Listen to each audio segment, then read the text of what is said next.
tarbiyya ko kuma tsarin auratayya a bisa tsarin Allah da annabawa tare da waiwaye domin duban yadda magabata masu tarbiyya suka yi aure kuma suka aurar da 'ya'yansu da 'yan uwansu. Misali, annabi Ibrahim ya yi aure, haka ne ko ba haka ba? Haka ne.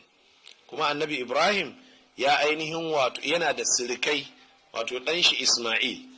Sannan annabi Musa ya yi aure, sannan annabi Muhammad sallallahu alaihi wasallama ya aure as-sayyida Khadija, ya kuma aure Aisha, sannan ya auri Ummu Salama, sannan Abu Talha ya auri Ummu Sulaimin.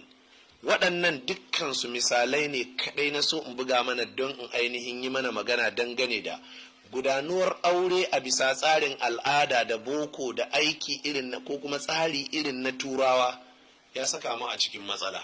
Misali, ya ake neman aure a musulunci?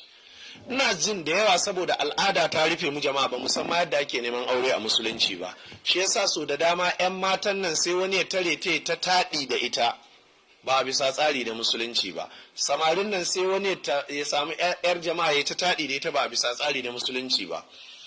Wato tsarin farko dangane da aure ko kuma ainihin auratarwa shine ku dan saurara da kyau.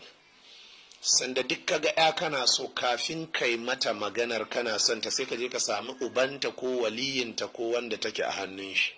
But kaga ya wance kana so, zai yiwu a yi maka izini kai magana da ita, sai a yi maka izini.